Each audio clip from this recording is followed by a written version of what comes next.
عمر بن خطاب رضی اللہ عنہ سے کہا، ابن حارثہ مدد مانگنے آیا ہے، یہ جو کہتا ہے ایسا ہی کرو اور اسے فوراً مدد دے کر محاذ پر روانہ کر، اور اگر میں اس دوران فوت ہو جاؤں تو اس کام میں رکاوٹ نہ ہو۔ عربوں میں رواج تھا کہ باتیں شاعرانہ الفاظ اور انداز سے کیا کرتے تھے۔ خلیفہ اول ابو بکر صدیق رضی اللہ عنہ کی نزاع کے وقت کی چند باتیں تاریخ میں محفوظ ہیں۔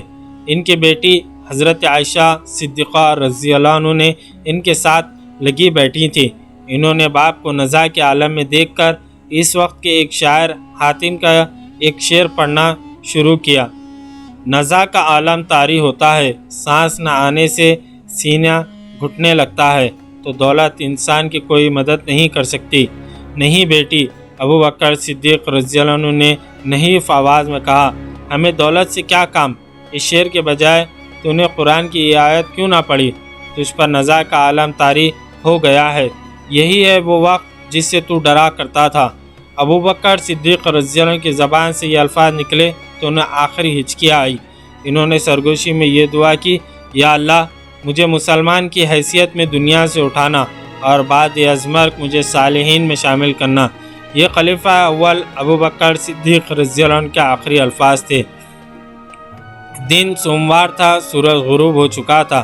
تاریخ 22 اگست 634 بمطابق 21 جمادی الاخر 13 ہجری تھی۔ اس رات دفن کر دینے کا فیصلہ ہوا۔ ابو بکر صدیق رضی اللہ عنہ کی وصیت کے مطابق ان کی زوجہ اسماء بنت عمیس نے غسل دیا۔ میت پر پانی ان کے بیٹے عبد الرحمن رضی اللہ عنہ ڈالتے جاتے اور عبد الرحمن رضی اللہ عنہ کی والدہ غسل دیتی جاتی۔ غسل کے بعد وہ چارپائی لائی گئی جس پر رسول اکرم صلی اللہ علیہ وسلم کا جسد مبارک قبر تک پہنچایا گیا تھا۔ اس چارپائی پر خلیفہ رسول صلی اللہ علیہ وسلم کا جنازہ اٹھا اور جنازہ مسجد نبوی میں رسول اکرم صلی اللہ علیہ وسلم کے مزار اور منبر کے درمیان رکھا گیا۔ نماز جنازہ کی امامت عمر بن خطاب رضی اللہ عنہ نے کی۔ مدینے کی وہ رات سوگوار تھی، گلیوں میں ہچکیاں اور سسکیاں سنائی دیتی تھیں۔ رات بھی رو رہی تھی۔ وہ عظیم ہستی اس دنیا سے اٹھ گئی تھی جس نے اسلامی سلطنت کی نہ صرف بنیادیں مضبوط بنائی تھی بلکہ ان پر مضبوط عمارت کھڑی کر دی تھی۔ ابو بکر صدیق رضی اللہ عنہ کو رسول اکرم صلی اللہ علیہ وسلم کے پہلو میں دفن کیا گیا۔ قبر اس طرح کھودی گئی کہ ابو بکر صدیق رضی اللہ عنہ کا سر رسول اکرم صلی اللہ علیہ وسلم کے کندھوں کے ساتھ تھا۔ اس طرح رسول اکرم صلی اللہ علیہ وسلم اور خلیفہ رسول صلی اللہ علیہ وسلم کی وہ رفاقت جو انہوں نے زندگی میں قائم رکھی تھی، وفات کے بعد بھی قائم رہی۔ ابو بکر صدیق رضی اللہ عنہ سب سے پہلے آدمی تھے جنہوں نے اسلام قبول کیا تھا۔ اب خلیفہ مسلمین عمر فاروق رضی اللہ عنہ تھے۔ انہوں نے اپنی خلافت کے پہلے روز ہی جو پہلا حکم نامہ جاری کیا وہ خالد بن ولید رضی اللہ عنہ کی معزولی کا تھا۔ انہوں نے تحریری حکم نامہ ابو عبیدہ بن جراح کے نام قاصد کے ہاتھ بھیج دیا۔ خالد بن ولید رضی اللہ عنہ اب سالار اعلیٰ نہیں بلکہ نائب بنا دیے گئے تھے۔ اس کا مطلب یہ تھا کہ اب وہ کسی مفتوح علاقے کے امیر نہیں بن سکتے تھے۔ مدینے میں عمر بن خطاب رضی اللہ عنہ نے اپنی خلافت کے دوسرے دن مسجد نبوی میں نماز کی امامت کی اور خلیفہ کی حیثیت سے پہلا خطبہ دیا۔ انہوں نے سب سے پہلے یہ بات کہی، قوم اس اونٹ کی مانند ہے جو اپنے مالک کے پیچھے پیچھے چلتا ہے، اسے جہاں بیٹھا دیا جاتا ہے وہ اسی جگہ بیٹھ جاتا ہے، اپنے مالک کا انتظار کرتا رہتا ہے۔ رب کعبہ کی قسم، میں تمہیں صراط مستقیم پر چلاؤں گا۔ انہوں نے خطبے میں اور بھی بہت کچھ کہا اور آخر میں کہا، میں نے خالد ابن ولید کو اس کے عہدے سے معزول کر دیا اور ابو عبیدہ بن جراح رضی اللہ عنہ اس فوج کے سالار اعلیٰ اور شام کے مفتوح علاقوں کے امیر ہیں۔ مسجد میں جتنے مسلمان موجود تھے ان کے چہروں کے رنگ بدل گئے۔ بعض کے چہروں پر حیرت اور بعض کے چہروں پر غصہ صاف دکھائی دے رہا تھا۔ وہ سب ایک دوسرے کی طرف دیکھنے لگے۔ خالد بن ولید رضی اللہ عنہ کی فتوحات تھوڑی اور معمولی نہیں تھی۔ ابو بکر صدیق رضی اللہ عنہ ان کی ہر فتح اور ہر کارنامہ مسجد میں بیان کرتے تھے اور یہ خبر تمام تر عرب میں پھیل جاتی۔ خالد بن ولید رضی اللہ عنہ کی زیادہ تر فتوحات معجزہ نما تھیں۔ اس طرح خالد بن ولید رضی اللہ عنہ سب کے لیے قابل احترام شخصیت بن گئے تھے۔ مگر عمر بن خطاب رضی اللہ عنہ نے خلیفہ بنتے ہی خالد بن ولید رضی اللہ عنہ کو معزول کر دیا۔ ہر کوئی عمر بن خطاب رضی اللہ عنہ سے پوچھنا چاہتا تھا کہ خالد بن ولید رضی اللہ عنہ نے کیا جرم کیا ہے جس کی اسے اتنی سخت سزا دی گئی ہے۔ ان میں کچھ ایسے بھی تھے جو پوچھے بغیر عمر بن خطاب رضی اللہ عنہ کے فیصلے کی مخالفت کرنا چاہتے تھے، لیکن کسی میں اتنی جرأت نہیں تھی کہ عمر بن خطاب رضی اللہ عنہ سے باز پرس کرتا۔ سب جانتے تھے کہ عمر بن خطاب رضی اللہ عنہ ابو بکر صدیق رضی اللہ عنہ جیسے نرم مزاج نہیں، اور ان کی طبیعت میں اتنی درستی ہے جو بعض اوقات برداشت سے باہر ہو جاتی ہے۔ عمر بن خطاب رضی اللہ عنہ کا دور اسلام کی پوری تاریخ کا سنہری دور ہے۔ یہ وہ زمانہ ہے جب مسلمان پوری طرح متحد تھے اور ان کی افواج روم اور ایران کے خلاف فتح پر فتح حاصل کیے جا رہی تھی۔ بلوچستان سے لے کر مصر تک علاقہ اس دور میں فتح ہوا۔ صحابہ کرام رضی اللہ عنہم نے ان علاقوں کے عام لوگوں کو قیصر و کسریٰ کی غلامی سے نکال کر انہیں مذہبی اور دنیاوی امور میں آزادی عطا کی اور ایک نیا نظام معاشرت میں ترتیب دیا۔ اس دور میں صحابہ کرام رضی اللہ عنہم کے درمیان کوئی قابل ذکر اختلافات نہیں ہوئے۔ اس وجہ سے اس دور سے متعلق تاریخی سوالات بھی بہت کم ہیں۔ عمر بن خطاب رضی اللہ عنہ نے منصب خلافت سنبھالتے پہلا کام یہ کیا کہ خالد بن ولید رضی اللہ عنہ کو سپہ سالار کے عہدے سے معزول کر کے ان کی جگہ ابو عبیدہ بن جراح رضی اللہ عنہ کو سپہ سالار مقرر فرمایا۔ رسول صلی اللہ علیہ وسلم نے انہیں سیف من سیوف اللہ یعنی اللہ کی تلواروں میں سے ایک تلوار قرار دیا تھا۔ صدیق اکبر رضی اللہ عنہ کے دور میں انہوں نے عراق کا بیشتر حصہ فتح کر لیا تھا اور اب شام میں اپنی غیر معمولی جنگی حکمت عملی کے جوہر دکھا رہے تھے۔ مسلم تاریخ میں اگر فوجی جنرلوں کی رینکنگ کی جائے تو بلا شبہ خالد بن ولید رضی اللہ عنہ پہلے نمبر پر ہوں گے۔ تاریخ کے ایک طالب علم کے ذہن میں یہ سوال پیدا ہوتا ہے کہ عمر بن خطاب رضی اللہ عنہ نے انہیں معزول کیوں کیا جبکہ خالد بن ولید رضی اللہ عنہ کی کارکردگی غیر معمولی تھی۔ یہاں یہ واضح کر دینا ضروری ہے کہ عمر بن خطاب رضی اللہ عنہ نے خالد بن ولید رضی اللہ عنہ کو معزول ہرگز نہیں کیا بلکہ انہیں سپہ سالار اعظم کے بجائے سیکنڈ ان کمانڈ بنا دیا۔ اس کی متعدد وجوہات تھیں جن میں سب سے نمایاں یہ تھی کہ خالد بن ولید رضی اللہ عنہ جنگوں میں اپنی غیر معمولی شجاعت کی وجہ سے بہت زیادہ خطرات مول لیا کرتے تھے۔ آپ فی الحقیقت خطروں میں کود پڑنے والے انسان تھے اور بسا اوقات تھوڑی سی فوج کے ساتھ دشمن پر جھپٹ پڑتے اور اسے شکست دے ڈالتے۔ ابو بکر صدیق رضی اللہ عنہ اپنی احتیاط کے باوجود اس معاملے میں خالد بن ولید رضی اللہ عنہ کو ڈھیل دیتے تھے۔ اس کے برعکس عمر بن خطاب رضی اللہ عنہ کی طبیعت محتاط تھی اور وہ مسلمانوں کو اندھادھند خطروں میں ڈالنا پسند نہیں فرماتے تھے۔ یہی وجہ ہے کہ عمر بن خطاب رضی اللہ عنہ نے خالد بن ولید رضی اللہ عنہ کو امین الامت ابو عبیدہ بن جراح رضی اللہ عنہ کے ماتحت کر دیا تاکہ وہ اپنی غیر معمولی انتظامی صلاحیتوں کے سبب خالد بن ولید رضی اللہ عنہ کی ضرورت سے زیادہ خطرات مول لینے سے روکیں اور ان کی جنگی صلاحیتوں کا بھرپور استعمال کریں۔ خالد بن ولید رضی اللہ عنہ کافی عرصے تک ابو عبیدہ بن جراح رضی اللہ عنہ کی کمان میں لڑتے رہے۔ ابو عبیدہ بن جراح رضی اللہ عنہ تمام پلاننگ انہی کے مشورے سے کرتے تھے اور یہ دونوں کمانڈر مل کر جنگی تیاری کرتے تھے۔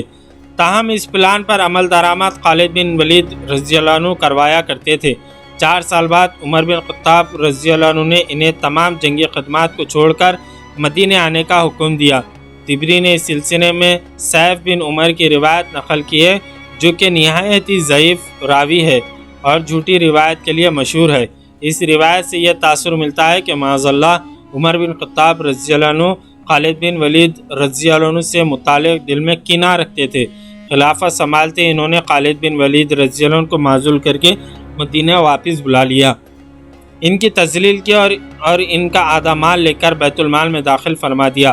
ان کا خیال تھا کہ خالد بن ولید رضی اللہ عنہ نے معاذ اللہ مال غنیمت میں خیانت کی ہے۔ یہ ایک نہایت ہی ناقابل اعتماد اور ضعیف روایت ہے اور ان دونوں بزرگوں پر بہتان ہے۔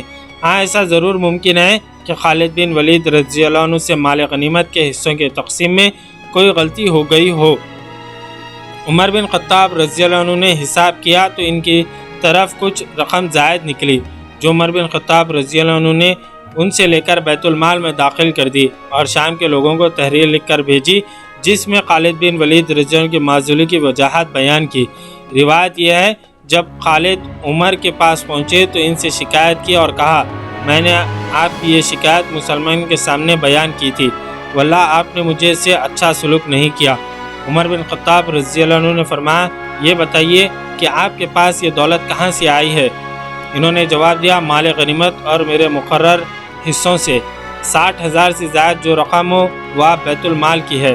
اس پر عمر بن خطاب رضی اللہ عنہ نے ان کے ساتھ وہ سامان کی قیمت لگائی تو ان کی طرف 20,000 نکلے۔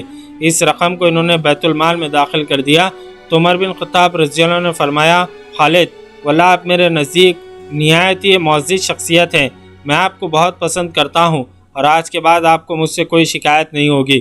عدی بن سہیل کی روایت ہے کہ عمر بن خطاب رضی اللہ عنہ نے تمام شہر والوں کو لکھ کر بھیجا میں نے خالد بن ولید رضی اللہ عنہ کو ناراضگی یا بد دیانتی کی وجہ سے معزول نہیں کیا، بلکہ اس کی وجہ یہ تھی کہ مسلمان ان سے محبت کرنے لگے ہیں، اس لیے مجھے اندیشہ ہوا کہ وہ ان پر بے حد بھروسہ اور اعتماد نہ کریں اور کسی دھوکے میں مبتلا نہ ہو جائیں، اس لیے میں نے چاہا کہ انہیں حقیقت معلوم ہو جائے کہ در حقیقت اللہ تعالیٰ ہی کارساز ہے، اس لیے انہیں کسی فتنے میں مبتلا نہیں ہونا چاہیے۔